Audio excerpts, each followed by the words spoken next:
Recording in progress. God help us. Good morning, everybody. It is May 24th. We're wrapping up Q2 Ignite, and this is session 20. So we're putting a bow on it. These will all be in the learning videos, which are in KWCLM Hub, which it's at kwclmhub.com. Everything is there. We just talked about this on the quick start. So if you're looking for any of the content from Ignite from Q2, you can find it there. We will bring Ignite back in September rather than try to launch it after the 4th of July when people are still getting out of jail. We'll probably just wait for September. So, and a friendly reminder too, also coming in August, starting in that second full week of August will be Bold in New Hampshire. More details to come as soon as we have it. I can tell you it will be in state. It will not be too far away from beautiful downtown Portsmouth. Think west. That's my one clue I can give you. So we will be co-hosting with another market center. And if I can give you a slight hint, and I'm hoping we land there, if you've ever had the chicken fingers over towards Manchester, you know what I'm talking about. So we're hoping to land there. Real estate and chicken fingers. I'm going to have shirts made that say chicken listing good. So get a wrap of chicken in there somewhere, right, Miles? So that's coming, and then we'll get right back into it with Ignite in September, which will take us through October, because Ignite's always going to take about 2 months, because we're going to keep going Monday, Wednesday, Friday, because Tuesdays and Thursdays, tomorrow at 9, we're back in it with Fight Club. So we're doing the activities in between the classes. So appreciate your time. If we haven't met, my name is Tim Lindsay. I'm your productivity coach. You can reach me at 603-834-2856. And you can book my face at meetwithcoach.com. If you are just landing, just breaking into the ecosystem, you're probably already meeting with my better half. Her name is Zoe Kirkpatrick. And I apologize, at some point, she's going to shove you off her desk and over to my desk. Until then, you're in good hands with her. Then you have obviously access to the entire coaching staff here at KWCLM. So let's get into it. We are going into session 20. This is about planning your future, sort of taking everything we've talked about, and going over mindset. We're going to talk about financials again, all the things. So let's get into it. We're in the last pillar, of course, obviously, transact business. This is plan your future. There is the QR code for the workbook if you're looking for such a thing. It is pretty deep. And again, when we do Fight Club, we always use the Jeff Glover scripts. I choose to do that because they're so super clean. There are scripts inside Ignite. They are also good. There's a little bit more of a flip through with these. There's maybe arguably more meat on the bone. I think what Glover has done at a real high level is he's sort of stripped them down and said, here are the ones that people need and use the most. And that's why we share that script book in Fight Club on Tuesdays and Thursdays. If you're looking for the Jeff Glover script book, you can simply go to gloveru.com. He has a phenomenal website. He's a phenomenal KW agent. He does great events. He is phenomenal. We can't say enough about him. So if you're looking for scripts, they're certainly deep down in here and above and beyond that at gloveru.com as well. Should you choose to engage in Bold, Bold has a whole nother set of scripts too. Those we don't share because the agreement is Bold scripts are only for the people that, slap their money down and join Bold, because that is one of our few classes that we deliver locally that is a national class that's a pay to play. So we talked about this: lead generation, lead follow-up, and then transaction. And I'm going to argue there's sort of a missing arrow. I'm always arguing with Gary. It's my genius zone. I think we need to focus on lead follow through. I think we do lead generation, and I talk to the person that I know and love and trust and find out who they know and love and trust. And then from there, I get into conversation with that new person. I earn the right to stay in touch with them. And I'm doing lead follow-up. Then at some point, that person asks me for something of value. They ask for, maybe they ask for an equity update on their home. And when I don't put it back into my notes in my respective CRM, and let's just say command, if I don't put it back into my command or whatever CRM I'm using, and make a note for myself to do that thing for them, that's where lead follow through falls apart. Because we generated the lead by talking to somebody that we know. They put us in touch with somebody that we hadn't met. We've nurtured a relationship and asked for the opportunity to serve. They finally, at some point, and our contention is it's somewhere between the 7th and 20th conversation. I know that's brain damage, but write that down. It'll be on the quiz later. Somewhere between the 7th and 20th conversation. We have to tell people 7 times we're in real estate before they forget. When they start to almost become transactional, they're going to ask for something of value, and that's where lead follow through comes in. This is your chance to shine. You've been consistent. You've stayed in touch. You've showed up as a human in the gap. And then they ask you for one little thing. And I always joke about the 3M notes and the cocktail napkins flying around the F-150. That was Nathan Dickey. And look at how successful he became because he was so consistent in doing the activities. And he will tell you his biggest regret is he didn't dial in his database sooner. And follow through would have been better for him. He was wildly successful when he was in real estate sales. Clearly, because you take that same skill set. Now he's just looking for people, not houses, right? He's looking for talent for his company. But if you don't follow through, if you don't have a system to make sure when Miles asks me for something that I don't forget to get it from Miles, this will happen to everybody in their career. You're going to get a phone call a week after you had a conversation with someone and be like, hey, Timmy, I'd asked you for that equity update you had always talked about. Maybe it got lost in my spam. And you're like, oh God, it's a backbreaker. Because, and I always reference Matthew McConaughey. He always talks about people enter into his life with all of his trust and they get to choose to erode it. And people want to work with people that they know and love and trust. And if they can't trust us to show up in the biggest transaction of their life, that's going to be a backbreaker for your business. So lead follow through is really important. So we're going to talk about today, setting your sights on a big future. We're going to talk about the big why and how my personal belief system is I think we die chasing that or figuring out what that is. And I think and I'll go deeper into that when we get there. Have a smart money business. And we're going to drill down on this even more when we get into, don't forget, coming up in June on Tuesday, the 13th, we are doing Quantum Leap, which is sort of like a big holistic class about you and real estate.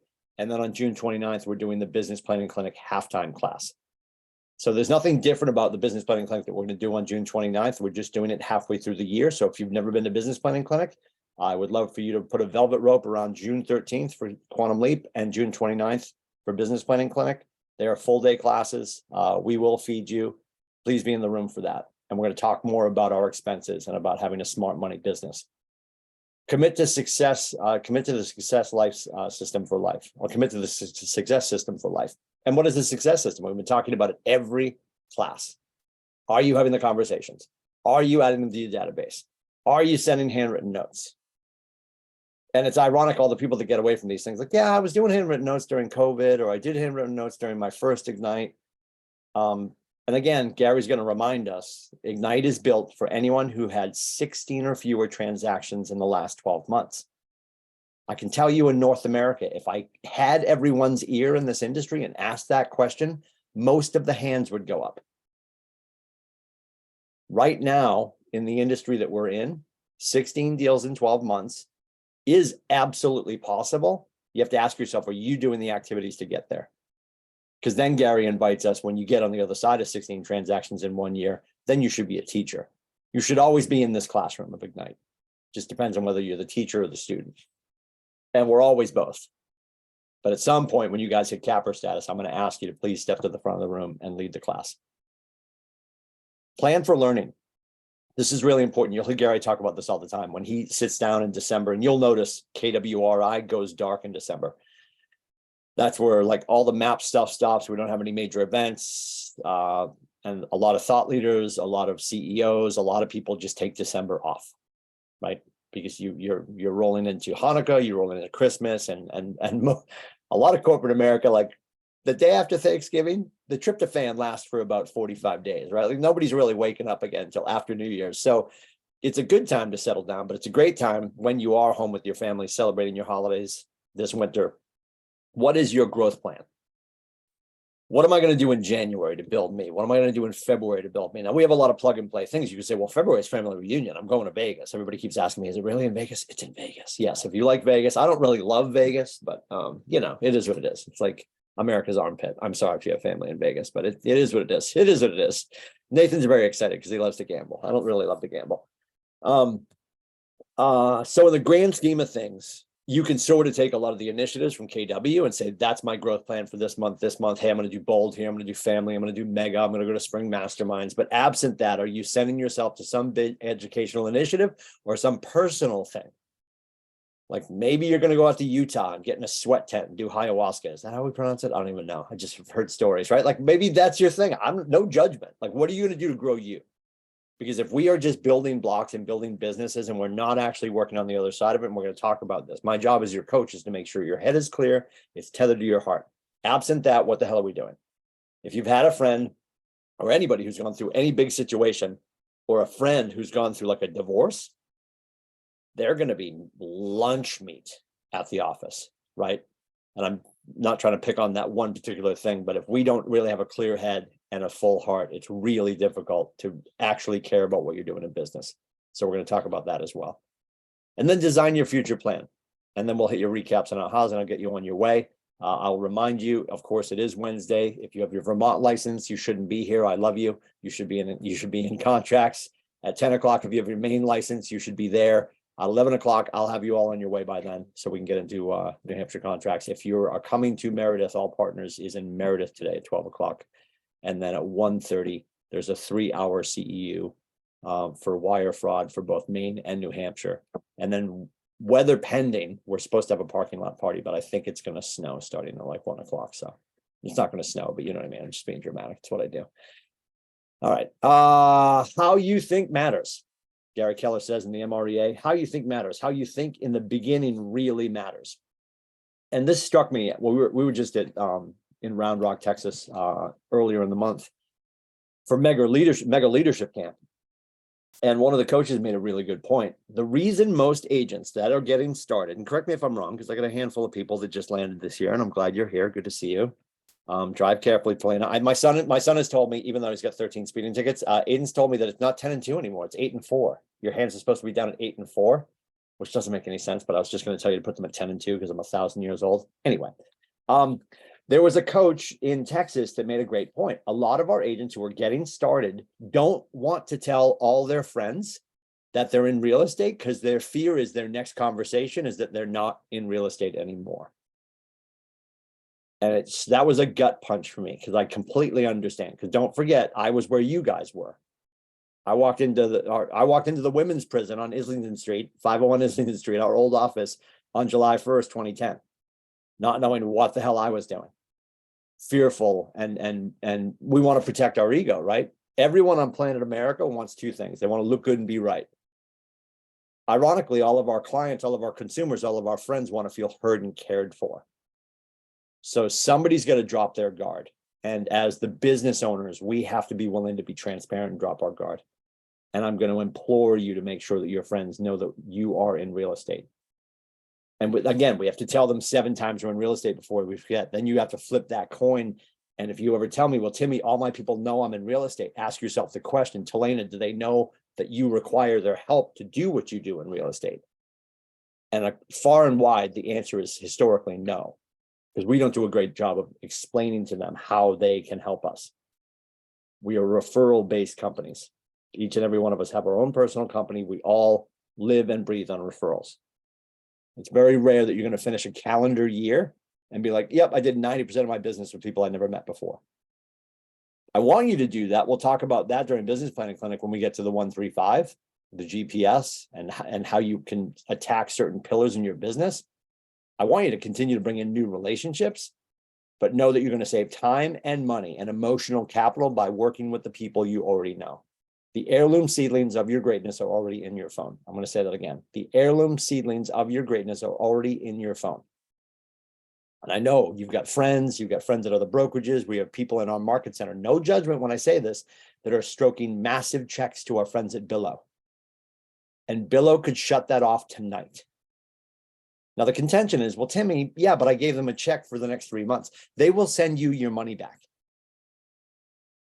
They wrote the contract. You signed the contract. They can terminate the contract.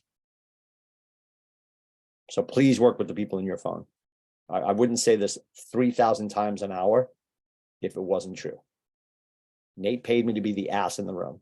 Welcome, right? Your business is sitting in your phone waiting to be spoken to.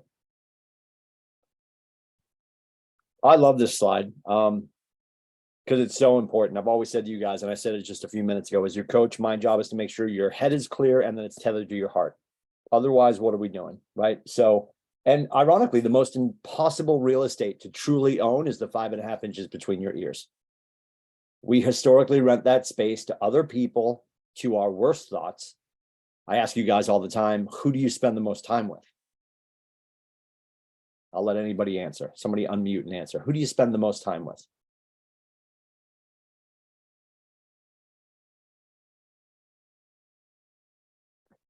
Right now, family. Okay, there's another answer. I'm gonna press you for Yep. it. There's Well, another answer, Miles. Right now, it will be changing to the people I work with or have my clients, and right now it's you. Oh, wow, I'm flattered. All right. You're close. You're close, Miles, but you're still not there. Who do you spend the most time with? Yourself. Myself. Yeah, amen. Selena just got it. Miles just got it. Yes. Yeah. Yeah, we spend the most time with us. And what's fascinating is we say things internally to ourselves we would never say to another person. Some of the internal monologues we share with our heart, we'd be like, oh, I would never say that to somebody. That's so rude. But we're willing.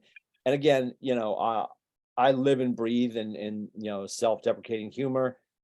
But what we don't remember, or what maybe we've never learned, and I've heard this and I believe it to be true, although I'm sure I'll use self-deprecating humor for the next hour and 45 minutes. Our cells don't know the difference.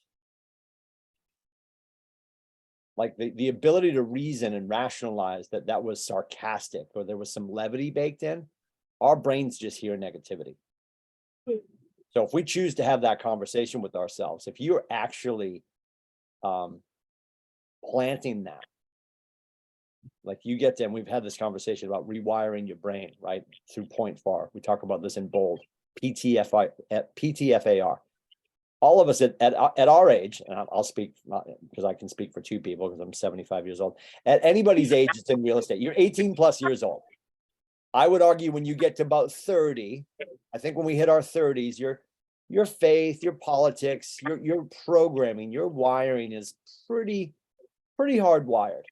And that's where we're like, well, I'll never change because those neural pathways are baked in. There's an opportunity though to start to think differently. And then when we think differently, we feel differently. When I feel differently, I'll act differently. When I act differently, I'll garner different results. Point FAR. So what's your mindset? What are you feeding yourself in the morning?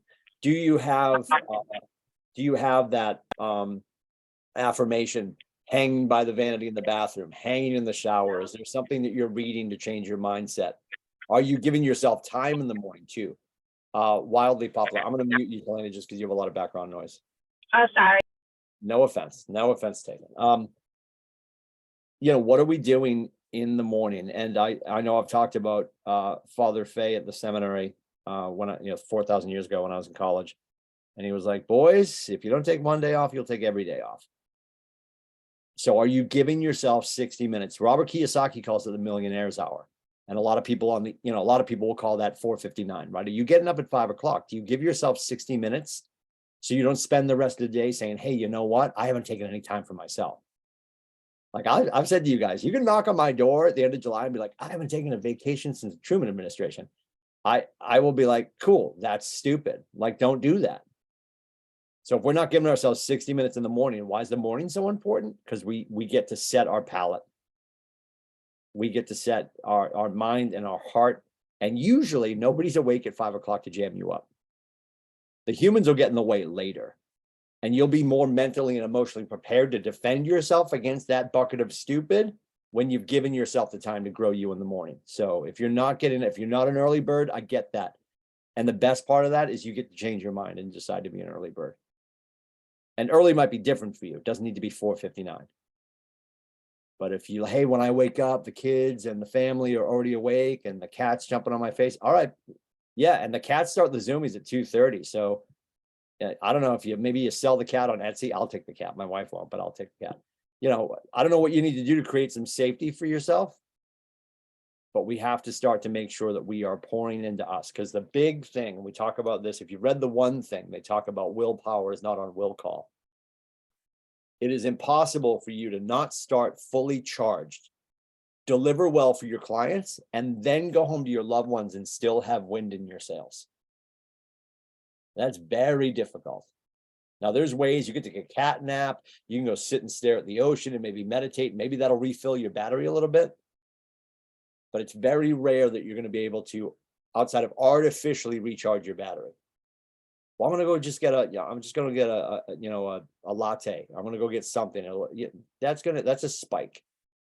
That's not really recharging you. Might be keeping your eyes open, but is your heart full? And I know I'm sort of going all over the map here. I'm grateful that we're at a company that I can have this conversation with you without getting fired. Like, I'm really gonna drill this into you guys for the rest of forever. If you're going home and you've got nothing left, we have to examine how you're spending your day. Because if I'm sending home the worst version of you to your family, I failed you as a coach, okay? So please don't forget that. We talked about this Y4C 2Ts. We're going to start doing this. I know Nate's going to do this to somebody at some point. He's going to start stopping people in the hallway. So if you see Nate, don't run the other way. He probably won't do it, but he's like, I think I'm going to start stopping people and see if they can remember this. And I got to be honest, he said that and my blood ran cold because I think I would screw this up. And I've been here for 13 years. And I liken it to, you ever watch like any of the law enforcement shows and they stop somebody who they think might have been drinking and they ask them to do the alphabet backwards? I couldn't do that sober. Never mind if Nate stops me in the hallway and makes me do the Y4C2Ts. But anyway, it's win-win or no deal, right? We want to make sure we are involving ourselves in the transaction. The brokers get in between the clients to extract emotion. That is our role in this. Our job is to get in between the clients and extract emotion. Now we're going to develop relationships with our clients. Stands to reason that we are going to become emotional for them, but we have to go in and insert the logic, right? Emotion is where we act. Logic is where we think.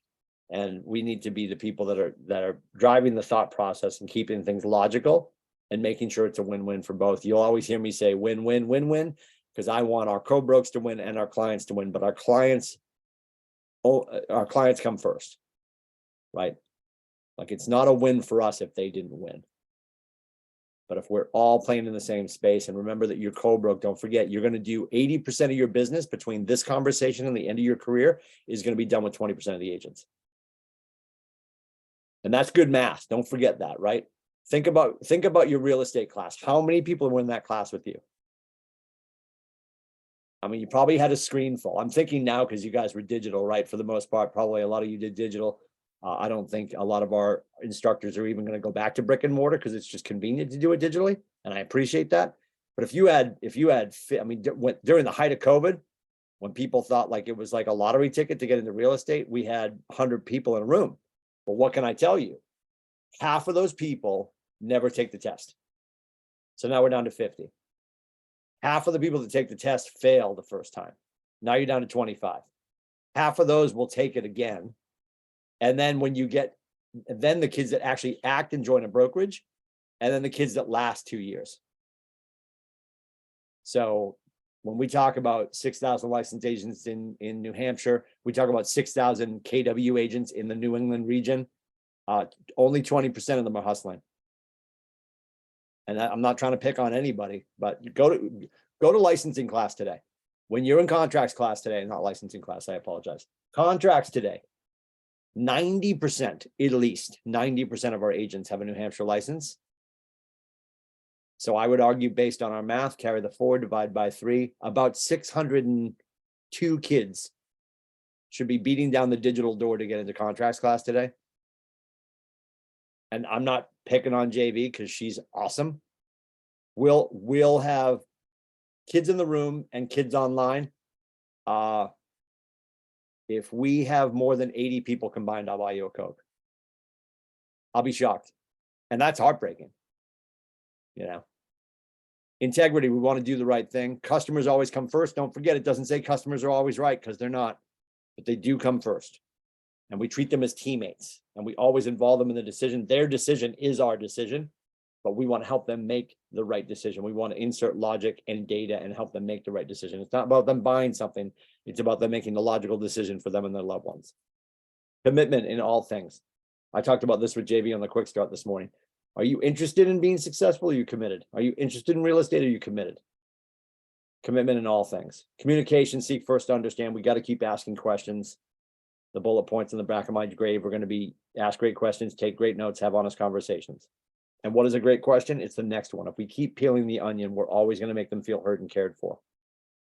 And that's how we win. When the conversation is about the person we're talking to, we always win. Because if we ask a question and they get to tell their story, and I'm sure you've heard this saying, the person who spoke the most feels the meeting went the best. So when you let your clients just talk, they'll be like, oh, it was a great meeting. Yeah, it was all about them. It was the Stacy show. It was the Talena show. It was the Miles show. So if we let our clients speak, they feel heard and cared for. They're going to feel the meeting went great.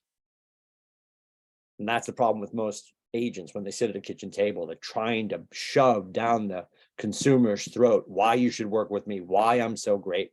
None of that matters if we're not a fit. So ask questions, make sure that you are on the same page. Creativity, ideas before results. You know, inside the guardrails of our legal parameters, and we're going to talk about that all morning over in contracts class here in Meredith. Inside those guardrails, there is room for creativity. There's nuances. There's things that we can do differently, but when it does hit the paper, there can't be nuances, but there's different ways to attack it. That's why we always want to be in contracts class. That's why we want to talk to our brokers on a regular basis. Teamwork, together, everyone achieves more. I'm sure you've heard that before. Trust starts with honesty. And I think when you ask most people, what are you looking for in a real estate agent, Mr. Lindsay, you're going to hear trust or honesty is going to be one of the first 3 bullet points, which they shouldn't have to verbalize that. That should be an understood. But unfortunately, we live in a world where you actually have to emote that to somebody else. I would like you not to screw me. Awesome. Let me write that down. I'll make sure the team knows that. Equity, opportunities for all, and success results through people. Revisit your value proposition. Now, again, I've said to you guys a bunch of times, you know, why should I work with you? Why should I work with you isn't necessarily your value proposition. Your value proposition is sort of always in the background of everything you do. It's the verbalization of your standard. And it's going to take you some time to figure out what that looks like. When somebody says to you, why should I work with you? I've always instructed you guys, I think a great way to attack that question is, well, Mr. Lindsay, I'm not sure we should work together. If you have some time, I'd love to ask you some questions and make sure that we're a fit. I think attacking it that way is they're not expecting to hear that. It puts you back in the driver's seat of asking more questions and staying curious and making them feel heard and cared for.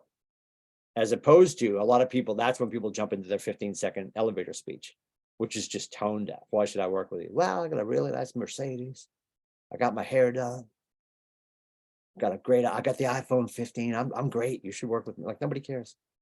Nobody cares. The client wants to hear about how you're going to serve them, not about you. And this goes all the way back. I think I've mentioned this before too. If you've never watched this video, if you go into the Google and punch up iPad Air Robin Williams, it will take you to a commercial from way back when, where he is quoting from Dead Poet Society, the Walt Whitman quote to the kids in the class. And they're using that audio and they're mirroring it with a video of just people living their lives. And that's where Apple has always done a really good job. Apple starts with the why.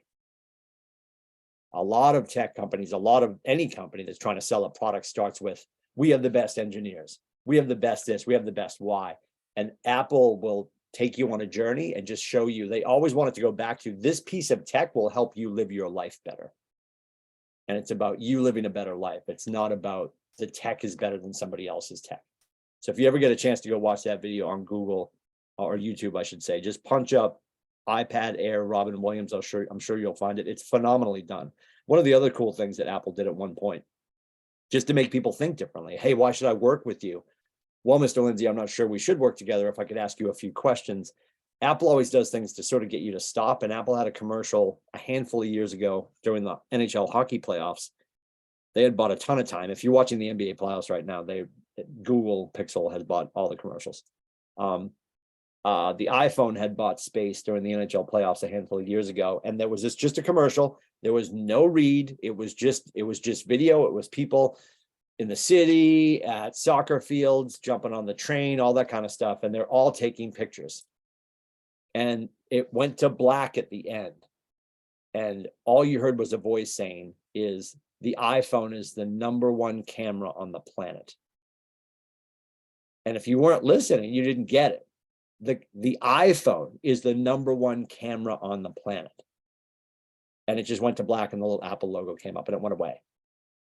Like they didn't even talk about how good the camera is or any of it. They just talk about the fact that like everybody's carrying like, I mean, when you grab your phone now, like, oh wow, I hope I get good reception. Nobody's talking to each other anymore. Can I text? Can I Tinder? Can I Candy Crush? And does it have 4K? That's all people care about now. It was a brilliant commercial. So how are you talking about the benefit of working with you, not the features of working with you? When we show a house, don't tell me here's the sink, here's the stove, here's the kitchen, Mr. Lindsay. Tell me the benefit of that kitchen to the lifestyle I want to live. So take some time and figure out your value proposition is the verbalization of your standard. What is your standard? How do you want people leaving the room feeling? Maya Angelou, people really remember what we said. They'll remember how we made them feel. Are you creating a transaction for the human, or are you creating an experience for the human? Because when you can get to the point that you're not in the room and somebody's telling somebody they know and love and trust about working with you, and they're like, well, what is it about Talena? What is it about Miles? What is it about Stacy? And they're like, well, I can't really explain it. You just have to be with them. It's the intangible. It's the je ne sais quoi. Like I can't really verbalize what it is. You just have to meet them. That creates massive curiosity. You're going to win. You're going to print money at that point. So again, revisit your big life, your vision, your future, your big life. And I always talk about Simon Sinek. He is 1000% my future ex-husband. I love him. He's a great author.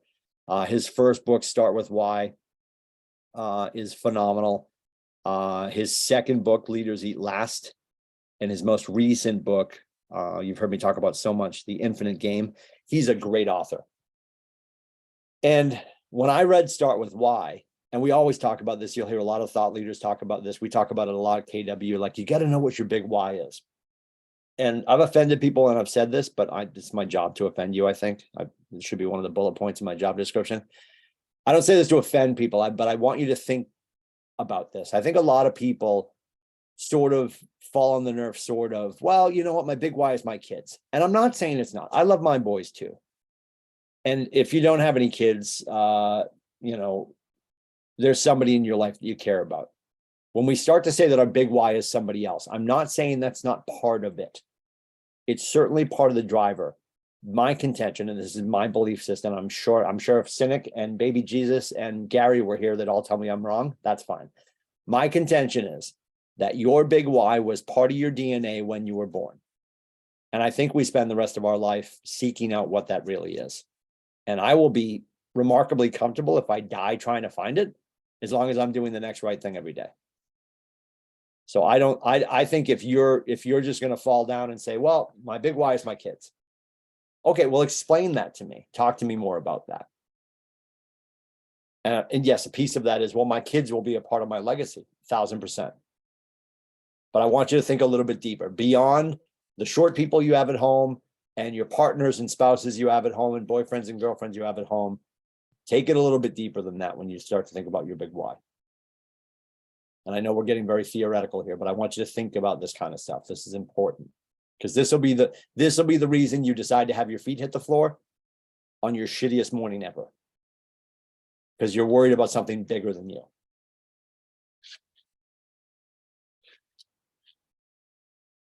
One thing all high achievers have in common is they are working for a big why. The big why is about having a purpose, a mission, or a need that in turn gives you focus. We could look it up, and you could look it up, and I think we all have a working understanding of what the definition of a goal is, right? In athletic competition, a goal is a score. In life, a goal is where we set our directives towards an achievement.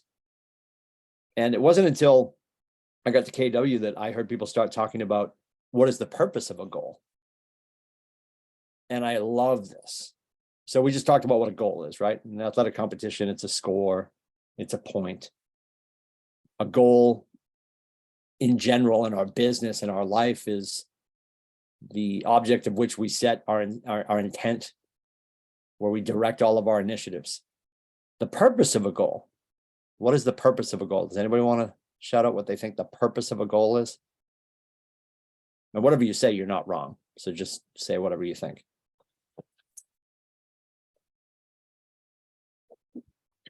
Just gives you something to push forward for achievement, creates a path in front of you with purpose. I like that. The simple one that they offer up, I think it was in the one thing. You'll read it somewhere at some point, I assure you. I love this definition. The purpose of a goal is to remain appropriate in the moment. Which I love because it's basically saying, are you willing to sacrifice what you want right now for what you want in 30 years? And we'll talk about this when we get into business planning clinic. We talk about this, obviously, we'll touch on this in Quantum Leap. You know, we always say, like, let's have your someday goal. Like, what does it look like when you leave? What have you achieved? What is that goal? What do you want to leave behind as a legacy? Now march it back. What does it look like 30 years out? What does it look like 15 years out? What does it look like 10, 5, 3, 1 year out? And then inside the 1 year, great book, by the way, from, I'm going to get this wrong. Brian Moran. Brian Moran wrote The 13-Week Year. He's basically telling us to chunk down the year into quarters, right? 13 weeks and a quarter. Or maybe actually it's called the 12-week year, which is really funny. And the reason it's called the 12-week year is because you take a week off for vacation. So there's 13 weeks and a quarter, but it's called the 12-week year. Brian Moran, phenomenal book. And it's about chunking it down. Then when you get to the week, is Wednesday is like the 15th protocol. But that's why you'll always hear me say, win the morning, win the day. So if we just keep chunking it down, how are we able to win? So take that someday goal and get it all the way down to, what do I need to do this morning to win? And then you'll hear James Shaw always saying, go do the next right thing. So the purpose of a goal is to keep us appropriate in the moment. I absolutely love that. And that happens all the time, right? You're sitting there and you're like working on a listing appointment at the office. Somebody's like, hey man, we're gonna go, we're jumping in the car, we're going to Kowloon. I'm gonna use the trigger word for me. Yeah, we're going to Kowloon. Like, I'll be like, yeah, I don't even want the listing anymore. I just want a Mai Tai. Yeah, let's go. Let's go to Saugus. This makes no sense at all, but I want to go. Because we will, 4,000%, we will skate to the puck of pleasure, right? We will skate to the puck of like, oh, that's easy. And this is why discipline and habits, or habits require discipline. Because if I said, hey, every Friday, we're going to jump in a Sprinter van and go to Kowloon for lunch, everybody would be like, I can do that. Let me clear my calendar for the year. We can find time for that. But if I'm like, hey, every Tuesday and Thursday at 9 o'clock, I want you to meet me at kwfightclub.com. We're going to make calls for 120 minutes. People are like, oh, I got that thing. Like everybody's like, nobody's in a rush to do that. No judgment, just me being your coach. I love you all. So why is it big? Because you are after extraordinary results. And then the why is, it is the reason you get up every day and do what you do. And I know a lot of people, it's a transaction. Most of our friends in corporate America, they are driving into the office. They are expected to be there by 8:29, and they get to leave at 5:01 with their 30-minute lunch baked in. And there's an expectation that in their role, they will execute projects or widgets. And there's an expectation of certain metrics by the end of each day, by the end of each week, or it's project-based. They are trading their time for their money. The power of our role is you get to choose what you're worth at every kitchen table. And you get to choose how many kitchen tables you get to sit down at. And there's no judgment. All of our friends, I've got some great friends with great corporate American jobs. They're living big lives. Most of our friends that are at Liberty Mutual before COVID that started working at, and Liberty and Lincoln are the same thing. I'm not picking on them, but they're a huge local business. So it's easy to have the conversation. Most of our friends in corporate America sat down a handful of years ago and said, I will take this role for this job description, for this pay structure, with the understanding that every 12 months we'll yell at each other. You might give me a cost of living raise, but they have ultimately decided I'm going to trade my time for my money. And I've agreed upon what that looks like for the next year. You guys can go to as many kitchen tables as you want at any price point that you want, and tell that person at that kitchen table, you're damn right I'm worth 6 apples. Like we get to do that as much as we want. So it's wildly different and it's difficult. I say that and you think, well, why aren't more people doing it? Because it's hard friggin' work. You have the backbone of KW, you have the backbone of Nathan Dickey and KWCLM. But why is the phone 80,000 pounds? Because it's 80,000 pounds. And they don't talk about this on HGTV. It's the biggest disservice to Americans who get into real estate and they're like, oh, this is gonna be great. Have you seen the shows? Yeah, you sell a house in 22 minutes minus commercials, you make a big fat check, you get to wear nice clothes. I think I want to do that one beachfront property. That's not a department at KW. That's a television show on HGTV, right? You're But just we ruining do all get my to pick- dreams right We here. get to pick our space. What's that? I said you just crushed all my dreams right there. I didn't That's know what I'm anything here else. for, Miles. Glad I could help. But if we think about it in that context, we have so much limitless power to do whatever we want. And just the understanding it's going to take a long time to get your plane in the air. And we're going to do some things to start that we like people, and you guys all know this, you've been here long enough.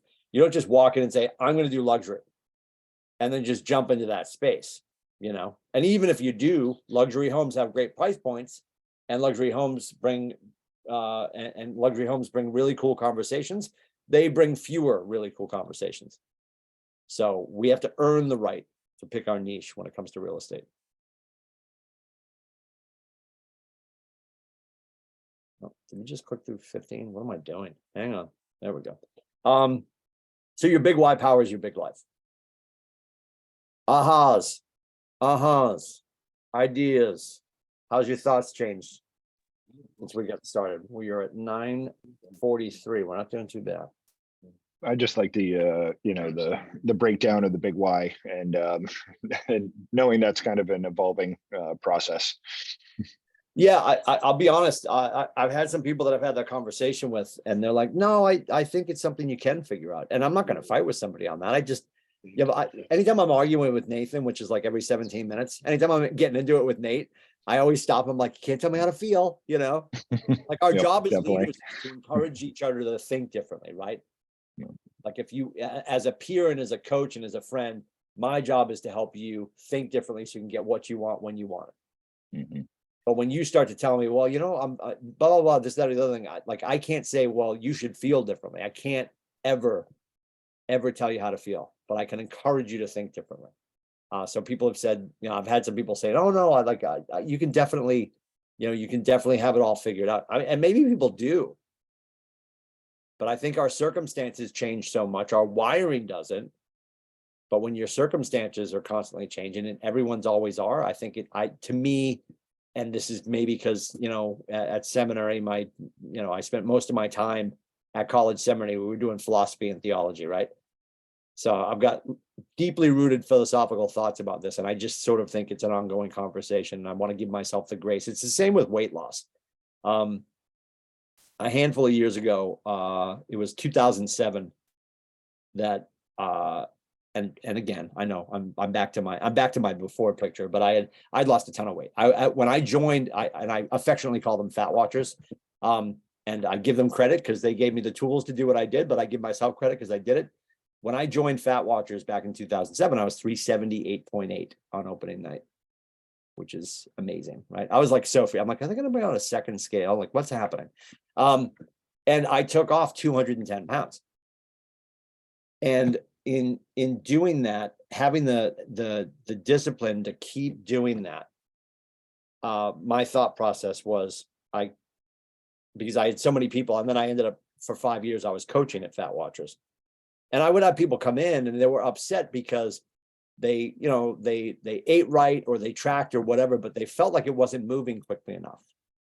And I would always be like, well, let me ask you this, Katie. If you spend the rest of your life doing a little more fitness and continuing to eat well and continuing to keep an eye on your nutrition, and you never get to your goal, but you're living a healthier life, will that be okay? Because we have to be okay with that. So I sort of take that thought process and put it over to my big why. Like, I don't know if I'm ever going to be smart enough to have it all figured out. But if I'm constantly working on me and constantly keeping an eye on what I want to provide as a legacy, then I think we're doing the right things. And I think that goes back to James Shaw. Are you doing the next right thing? Our 6 core competencies: lead generate, capture, and convert to appointments. Like, that's it. If we're not doing that, we got nothing else going on. We don't have to worry about if our website's perfect. I don't care what your business cards look like. This is what we do. This is the before 12 o'clock. These are the big rocks. This is our 20%. This is the 20% that we do that gets us our 80% of our results, right? And then once I get into that play, I start to present to buyers and sellers and get agreements. I show buyers and market sellers. We write contracts and negotiate, coordinate the sale to closing, and then manage the money. We're going to touch on that. This is the kind of stuff that nobody sees on TV. This is the kind of stuff that your friends don't realize we do. And this is why it's so important that we bring them into that conversation. Because number one, that crime can get solved when you employ your friends and empower them to help you. We talked about it so much. If you had a restaurant, would your friends know how to work in that space? Absolutely. I'm going to go to my friend's restaurant, eat, over tip, rave about it, go back. The American public knows how to support their friend that has a restaurant. They don't necessarily understand how to support their friend who's got a real estate business.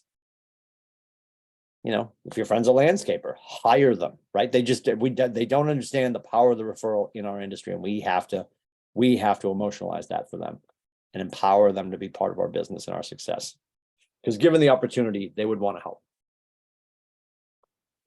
So where does your money go? This is horrifying, but sit tight.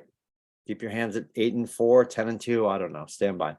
So obviously, and this is for every dollar. And we're going to talk about this during business planning clinic too. And you'll hear us talk about the 30, 30, 40, right? It's cost of sale, expenses, and then profit. So as I say that, you're like, holy smokes, Timmy, 40 cents on the dollar is my profit? Maybe. As teams grow, as you can imagine, that number, those guardrails of 30, 30, 40 are tough to stay inside of. So as we start to shade out that dollar bill, half of George's face is gone, because if you're playing in the space and everybody gets to decide, but if I sat at the kitchen table and fought for 6 apples, and you wanted to, you could offer 3 apples to the co-broke. So half that's going to the other agent. And now you take your half, you take your 3%, let's say, and you come back to the market center. I call that you bring in the check to Kaylee and Tristan, right? And there's 2 more things that we have to do at that point.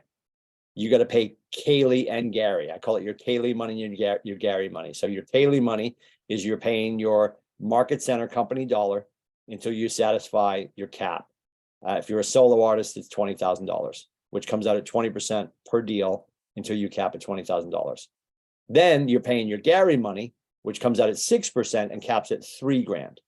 So all in, you guys are doing 26% off your check to pay down your $23,000. And both of those numbers evaporate pretty close to each other. Sometimes they don't, but relatively close to each other. Once you've done that, you're at 100% until you roll.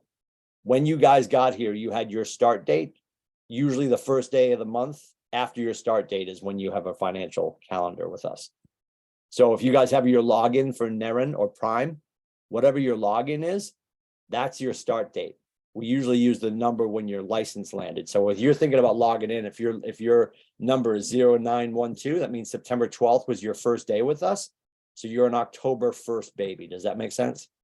So your calendar rolls on October 1st. So you have until the end of September to cap. Then you've got business expenses. Then, the best part, you get to send Washington some money. So cool. You don't have to, but if you like staying out of the clink, you probably should. And then you get your take home. So when we talk about your CGI, your career growth initiative, we will always talk profit first. And we're going to talk about that in just a second. And it all shades out. There it is. So financially sound or unsound. Here's 2 different examples. And they're using a $9,000 commission check, the GCI check of $9,000. And then the money that actually ends up going to Jessica after all those splits we talked about, right? She's got to pay her market center company dollar. Now, she gets that check. Does she put it into a personal bank account and into her wallet? Or does she split it up? The slide on the right makes a little bit more sense, or the right-hand side of the slide makes a little bit more sense. Because she's getting that money. She's got a business bank account. She's putting some money away. She's got a tax savings account. She's putting some money away. And it shows her self-employment tax and her federal savings tax, or her federal tax, I apologize. And then there's what's in Jessica's wallet. Now, we're going to encourage you, for sure, to start to split that up. A lot of our great agents will decide what they're going to make. They'll sit down and be like, hey, based on last year, I'm going to pay myself a salary of X.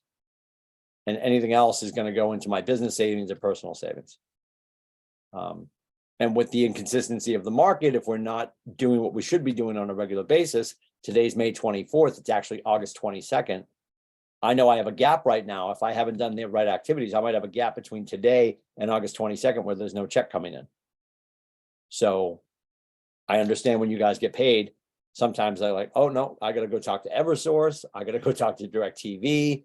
I gotta call T-Mobile and pay them so I can keep calling people. Like, I understand all that. Let's get to a point where you guys, maybe when you get your first few checks, you're cleaning up some stuff. I completely appreciate that. The better you can live Spartan, and we always talk about this. We've been talking about this in the shifting market. It's the minus 25 times 2. Gary always talks about whatever, when you look at your expenses and start at home,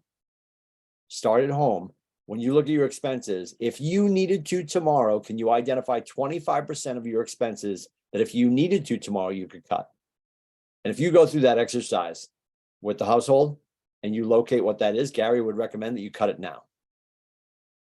Because if you were going to cut it tomorrow, if something went sideways, you've already decided you're willing to let it go. And you know what, it seems ridiculous, but one of the biggest problems we had during COVID is, what did everybody do?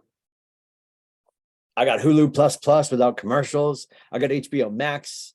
I got Netflix Plus. Everybody got everything because people were just sitting home watching the shows. So are you watching all those? And I assure you, I'm having this conversation with myself right now too, right? Are you watching all those? Are you using all those? And then once you go through your personal stuff and you make cuts, because people historically will go to the business. I'm going to cut some stuff in the business. Well, no, we want to make sure we're giving the business the tools it needs to flourish so we can bring that opportunity back to our household.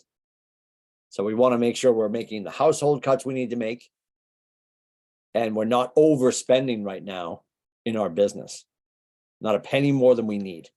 Anytime you think your business requires something, please raise your hand and make sure that we don't already have it for you.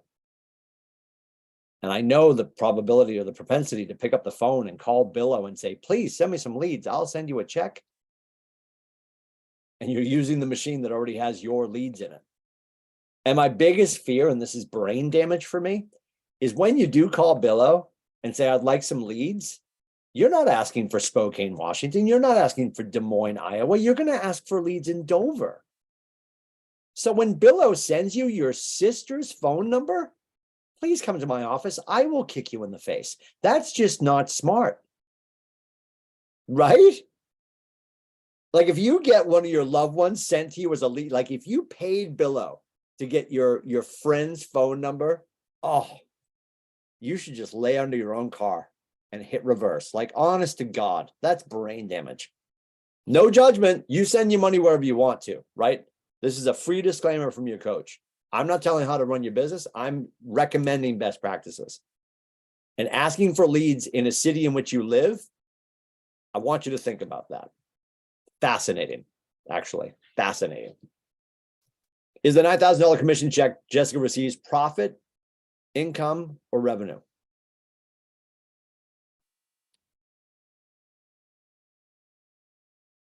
The profit, income, or revenue? All the above. What's revenue? Because we haven't got the profit yet. The nine Yeah. grand coming in is revenue coming in, right? I mean, we call it gross commission income. So it is income and revenue. It's not profit yet until we shave everything off and decide what she's going home with. Because even the check you guys leave with, when you get your check deposited or handed to you from Tristan or Kaylee, you still haven't talked to Washington.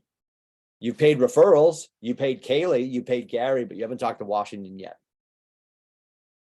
So don't forget you still have to do taxes. Why is Jessica getting a check for 5,760 on a $9,000 check? We talked about that.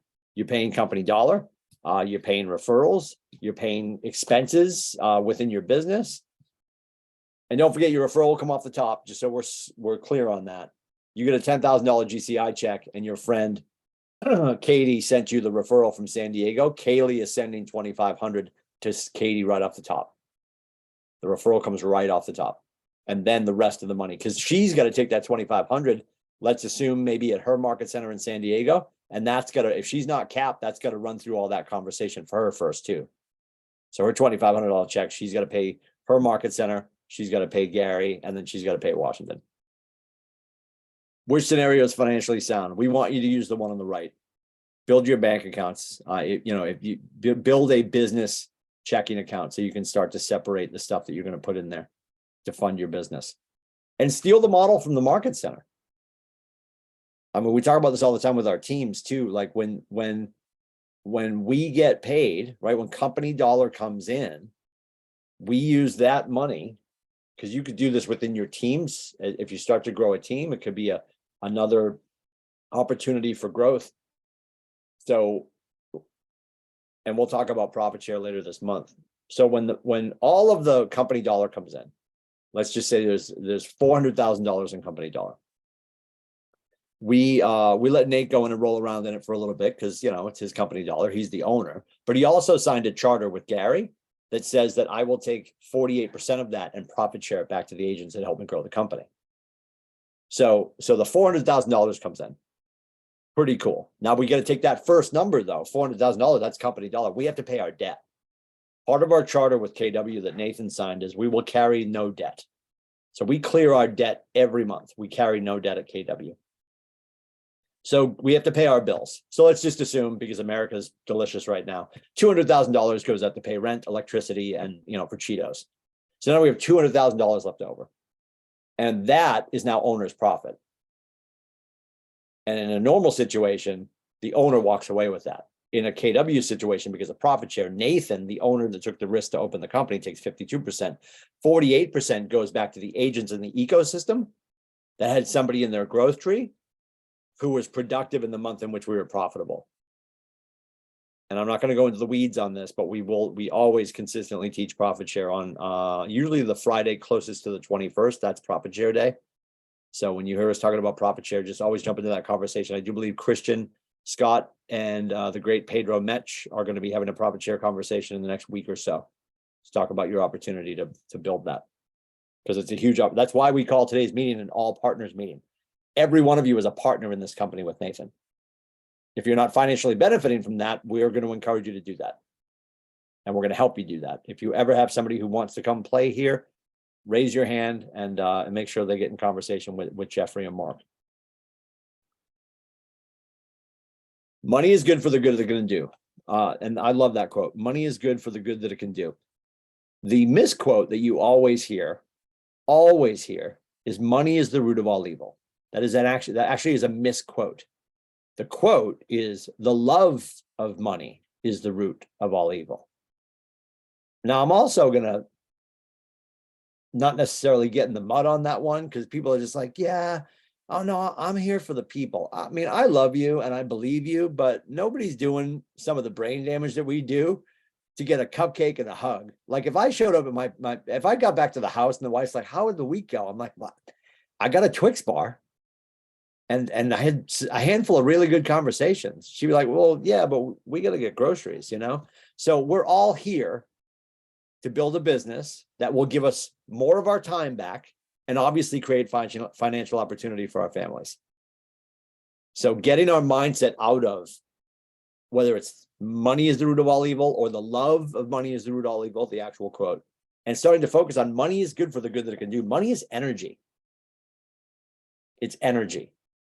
And the more that we have that power, and I'm going to go back to, I forget the exact date. I feel like it might've been Mega Camp 2015. There was that huge storm in Houston and we ended up not having Mega Camp because they realized they needed the convention center in Austin to be ground zero for resources. So KW totally pivoted on a dime and said, we're not going to do mega camp, we're going to do mega relief. So people that were already headed to mega camp still went. Some people that were headed to mega camp because of their age or their inability to work decided not to go and donated the money for their ticket to the cause. And then we actually had some agents in our market center that weren't going and then found out what it turned into and went. It was amazing. I was super proud of this company. We were in Houston. We would leave Austin, get on a bus. And like, as soon as you get on the bus, like as soon as you step out of the bus in Houston, you're just sweating. It's like 7 a.m. You're already sweating. It's so gross. Cause I'm a princess. Like this is gross. But the sooner you started sweating and then you're just knee deep in mud, I'm like, okay, we're in it now. We're just in it. Yeah. So we were demucking houses. I don't know if you know what that means, but when you hit a flood situation, you basically have to go in to every house and cut out the drywall 4 feet high. And it was heartbreaking to be going down these streets in our bus to get to the neighborhood in which we were going to work. And the reason we knew we were not in the right neighborhood is because if they had already done the house, the family's entire life was on the front lawn. Every piece of furniture from the first floor was on the front lawn, and we were going in to carve out 4 feet high the whole first floor. So to be sweaty, atrociously hot, ripping apart houses, knowing that I was going back to a hotel and a shower and then flying back to New England to a house that was standing still, heartbreaking. So it was really cool that we did that mega relief thing. My point in bringing the story up is we had so many agents that wanted to send a check and couldn't. We had agents that wanted to go, yet they couldn't. Because when the time came that they wanted to act, their heart wanted to act, they really couldn't do anything because they were handcuffed because they didn't have the time or the money to do what they truly wanted to do in their heart. And that's why we at this company talk about money is good for the good that it can do. Because if you couldn't go, you could send a check. Some people sent a check and went. And it was awesome. So when you think about the fact that we talk about, well, how much money's too much? I don't think there is such a thing as too much. I think they're going to get to a point where obviously your quality of life, like you get to a certain amount of hundreds of thousands of dollars or millions or whatever, maybe you don't need any more. But now what do you get to do? Like whatever you want, right? Like, is there a church you want to build? Is there a school you want to add a building to? Is there puppiesforpuppies.com that you want to, do you want to start something? Do you want to do something philanthropic? And I'll ask you to think about Powerball and Mega Millions. We've all had that conversation. I mean, the last year, it's gone over $1 billion a couple of times. We've all had conversations with our friends like, dude, if you won, what would you do? And whatever the answer to that question is what you would do. And it's very rarely, you know what, I would get sharks and lasers and kill everybody. Nobody says that. You don't suddenly become like an evil genius. Like we all want to do something really good. So we have to uncap our potential, and we have to think about, if I had the power, if I had the energy of money, which gives me my time back and creates massive opportunity for everyone in my life, what would that look like? And what's keeping you from finding out what that looks like? Spoiler alert, it's you. Right? We are the average of the 5 people we spend the most time with. If you're the smartest person at the table, change tables. So the flow of money, and normally in most industries, this is how it looks. Most companies like, well, we've got the income that comes in from what we do, expenses that go out after we do it, and then whatever's left over is profit. There's a great book from Michael Michalowicz called Profit First. When we set goals with you guys, this is how we look at it. What do you want in the bank after taxes? What does that number look like? Then we can reverse engineer what you need to do to get that number to happen and stick. How can I minimize my expenses and maximize my net income? And how many homes do I have to sell? And I'll change that. And I can't believe it doesn't say this, and it should say this. How many people do I need to serve?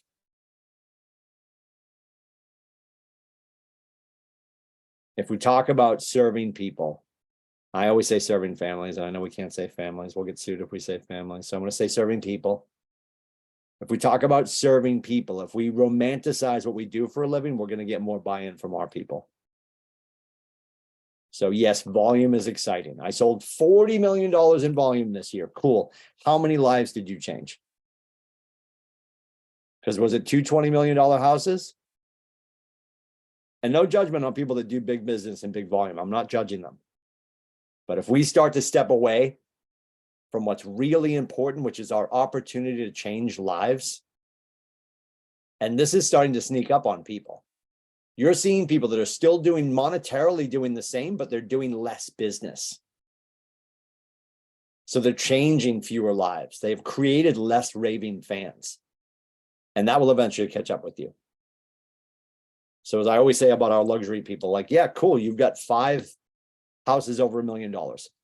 Those are going to bring amazing conversations. They're also going to bring fewer amazing conversations. I'll go back to my bakery analogy. Your $1 million house is your wedding cake. They're cool, but on a given day at a bakery, you're going to sell more wedding cakes or more munchkins. If a munchkin is a condo, right? If a lemon stick is a ranch. So I want you guys to have more familial experiences and change more lives. We're going to talk about this in Business Planning Clinic when we get into the economic model and the budget model. But here we are, the cost of sales, cost expenses related to each transaction you make. A cost of sale happens when the deal closes. Commissions paid to the market center, fees to your broker, royalty fees, commissions or splits paid to other employees or other agents, and referral fees. Operating expenses happen every 30 days.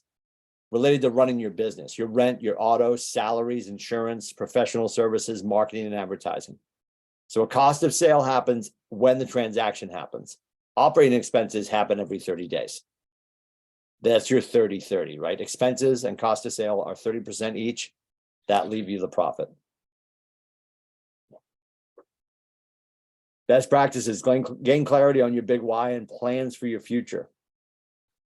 Set personal and business budgets. And I know you guys getting started that are working with Zoe are setting those goals. She's having those conversations, or she will be having those conversations with you. Open additional bank accounts for taxes, expenses, and other savings. And you can have this conversation with Kaylee and Tristan and let them know that when a check comes in, I want it to go in these different directions at these different percentages. They're happy to do that for you. It makes your life so much easier. And don't get me wrong, it's super fun walking out of the office with like an $11,000 check. You're like, I'm rich, bitch. And then Monday, you're like, where are my pants? Yeah, you're in jail. I do not want you to be like, realtor rich on Friday and broker broke on Monday. And if we start to guard the money, and we have to do this to defend ourselves, you start to put it into accounts that you can't touch or don't touch, because you can set that up too. Your tax account, have your partner or spouse on that. You both have to turn your key to get that money, right?